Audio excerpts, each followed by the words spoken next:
आप क्या वाकई मानते हैं कि मोदी आज की डेट में वर्ल्ड लीडर हैं और दुनिया को लीड करने की ताकत रखते हैं? G20 में दिख गई थी।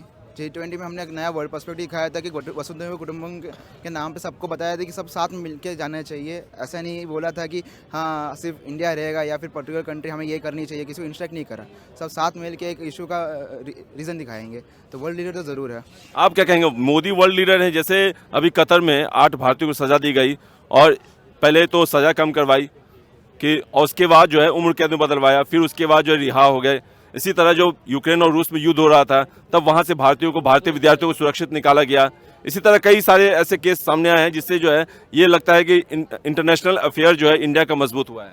इसका जवाब तो आपने खुद नहीं दे दिया कि हमें मेरे बोले या नहीं बोलने से क्या होगा। आपने खुद ने ही जवाब दे दिया कि जब मोदी जी ने इतने सारे काम किए हैं तो एक विश्व पटल पे भारत का नाम रोशन कर रहे हैं। और रही बात विदेशों से भारतीयों को बचा करके लाने की और साथ में यूक्रेन और रशिया के युद्ध के अंदर एक निर्णायक भूमिका निभाने की, जब पूरा विश्व हिंदुस्तान की तरफ देख रहा था कि भारत एक मध्यस्थता की भूमिका निभाए और वहाँ पर बचे हुए नागरिकों को भड़का, तो वहाँ पर न सिर्फ उन्होंने अपने खुद के नागरिकों, हिंदुस्तान के नागरिकों को सकुशल बाहर निकाला, अपितु अन्य देश के अभी तो अन्य देशों के नागरिकों को भी निकाल के आया है। आज आप देख लीजिए विश्व के अंदर कहीं भी कोई भी समस्या होती है या कोई भी आपदा आती है तो वहाँ पे सबसे पहले हिंदुस्तान खड़ा नजर आता है। चाहे आप कोरोना में देख लीजिए, चाहे फिर ईरान उसमें तुर्की के अंदर भूकंप में देख लीजिए, भारत ने मदद करी है। सोमालिया के अंदर डाकुओं के देख लीजिए, भारत ने अपनी नौसेना भेज करके नाविकों को बचाया है। तो हर जगह पे मोदी जी एक विश्व पटल पे हिंदुस्तान का नाम रोशन कर रहे हैं।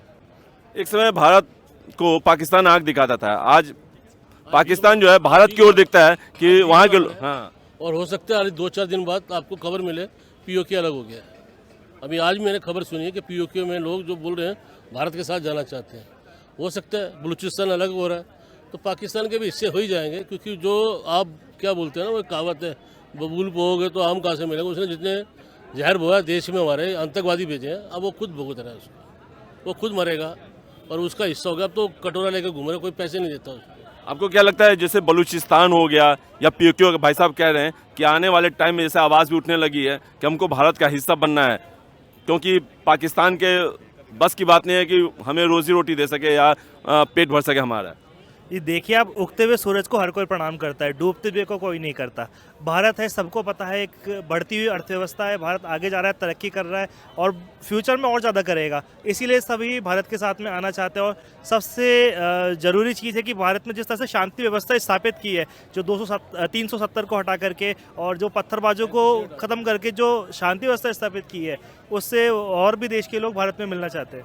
अभी नेवी से जो 8 आदमी वापस आए कतर से लेके आए ना मोदी, और कोई आपको लगता है इसमें से कोई नेता है जो ला सकते, या मरवा देते, बल्कि राहुल गांधी मरवा देता। इनको फुर्सत ही नहीं है कतर के राजा से बात करने की, किंग से बात करने की। मतलब चीन से तो बात कर लेते हैं, लेकिन इन सब से जब ये तमीज़ ही नहीं है। जो 8 बच के आए उनके परिवार से पूछो ना, आज तक जितने लोग अफगानिस्तान में फंसे, सरदार फंसे, उनके गुरु ग्रंथ साहब लेके आए, दूसरे लोग सबको बचा के लाए ना, नर्स से बचा के लाए ना केरला की, बिना जाति भाव से, बिना भेदभाव से। ये तो विपक्ष की आदत है कि मुसलमान मर रहा है, ये मर रहा है, वो मर रहा है, कुछ नहीं हो रहा। सबको रोजगार मिल रहा है, सबको मकान दिए, कोई भेदभाव नहीं किया कि ये मुस्लिम है, ये ईसाई है, इसको जिसका है उसको खाता मिल रहा है, उसको भोजन मिल रहा है। आप क्या डिफरेंस पाते हैं पहले के गवर्नमेंट में? और हम बाहर जाते थे पहले, हमें कोई पूछता नहीं था एयरपोर्ट पे इंडियंस है, आज हमारा पासपोर्ट चलता है।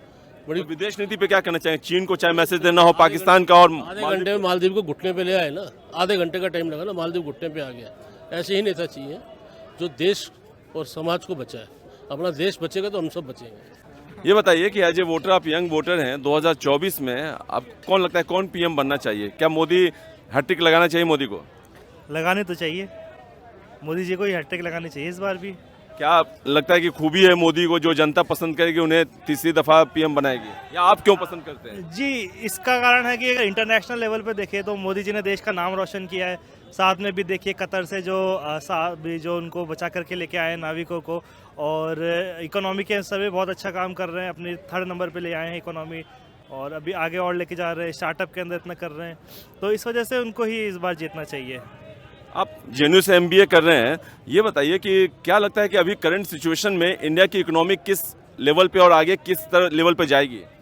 इंडिया की इकोनॉमी फिलहाल के लिए ठीक ठाक चल रही है। जीडीपी हमारे ओवरऑल पॉपुलेशन और जो ग्रोथ पर्सपेक्टिव जा रही है उसमें बहुत अच्छा जा रहा है। एग्रीकल्चर के बेसिस में भी एग्रीटेक में हम लोग स्टार्टअप सारे एग्रीटेक और फिर ईवी की तरफ जा रही है, जिसकी वजह से इकोनॉमिक पर्सपेक्टिव में अभी काफ़ी ठीक ठाक चल रहा है और आगे बढ़ सकती है। लेकिन जैसा हमारे विजन है कि 2047 विकसित भारत का, उस मुझे लग रहा है कि हम अचीव कर सकते हैं उसको। 100 साल के इसमें जितना हम चाइना को हम आगे बीट करेंगे, इसका पूरा विश्वास है हमें। इसके लिए हम चाहते हैं कि और आगे बढ़े। आपको क्या लगता है कि जो जैसे चीन हो गया और पाकिस्तान हो गया, एक समय आंखें दिखाया करते थे भारत को, आज की डेट में वो जो है दोस्ती का हाथ बढ़ाना चाहते हैं। और पाकिस्तान के लोग तो ये कहते सुनते हैं कि भाई देखो भारत कहाँ से कहाँ चला गया, हमारे भी नेता को इस मोदी के नक्शे कदम पे चलना चाहिए, तरक्की करनी है। तो देखिए ये बात सही है और हमें एक चीज़ जानना चाहिए। हमें बचपन के स्कूल के दिनों में पढ़ाया जाता था कि जनसंख्या एक वरदान है या अभिशाप। उस समय हम लोग ज़्यादा अभिशाप पे लिखते थे, बेरोजगारी, तकलीफ़ें, परेशानी, वो दौर अलग था। अब दौर ये है कि आज हम वर्ल्ड की सबसे लार्जेस्ट पॉपुलेशन है और एक बहुत बड़ी मार्केट है इन टर्म्स ऑफ कंजम्पशन। सो दुनिया हमारी तरफ देख रही है एक बड़े बाज़ार के रूप में। हमें सबका खुले तहे दिल से स्वागत करना चाहिए एक रेगुलेटेड इकोनॉमी के तौर पे, ताकि कोई इसका अनायास फ़ायदा न उठाए। जैसे एग्जांपल अब मैं पेटीएम का देता हूँ। इसमें एक खबर आई कि चाइना ने बहुत पैसा इन्वेस्ट किया हुआ है और एक तरफ हम गलवान में फ़ाइट करते हैं। मैं चाइना से दोस्ती या दुश्मनी के बजाय बेहतर है कि हम उसे एक अच्छा रिश्ता रखें, चाहे वो दोस्ती का हो या दुश्मनी का हो, रिश्ता बराबरी का हो। आज ये स्टेज आ गई है तो हमें अपनी इकॉनमी बढ़ानी चाहिए, ज़्यादा से ज़्यादा रोज़गार पे फोकस करना चाहिए, स्टार्टअप को हेल्प करना चाहिए। हम बड़े होंगे तो हो सकता है कि हमारी संगत में हमारा पड़ोसी भी बेहतर हो। देखिए पाकिस्तान चाहे जैसा भी हो, वो मेरा एक पिछड़ा हुआ भाई है जो अलग रहता है। तो एक बड़े भाई होने के नाते मैं उसके बारे में अच्छे ख्यालात रखूँगा, उसकी तरक्की के लिए मैं गुजारिश करूँगा, मुझसे जो बन पड़ेगा करूँगा, लेकिन लड़ाई की शर्तों पे नहीं कि वो झगड़ा करे, इन्फिल्ट्रेट करे। आखिरी सवाल, जैसे जो विदेश नीति है, जो भी पड़ोसी देश हैं, आपको क्या लगता है कि मोदी के शासनकाल में जो भारत की विदेश नीति है बिल्कुल मजबूत हुई है?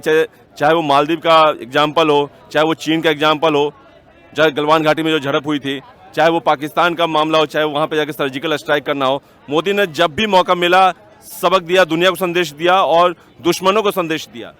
देखिए जब आपका अच्छा वक्त आता है ना, अगर मैं क्रिकेट का एग्जांपल लूं तो आप कहीं भी बल्ला घुमाएंगे बॉल बाउंड्री पार जाती है। तो आज हमारे सितारे बुलंदी पे हैं, हम जो भी करेंगे दुनिया में अच्छा जाना जाएगा। फर्क है बात का, आप बुलंदी पे लाने वाला कोई है या अपने आप बुलंदी पे आ गए? देखिए इस पे आप जो आप बात कर रहे हो ना, आप लोग एफर्ट देखिए एक टीम एफर्ट होता है, इट्स नॉट इंडिविजुअल।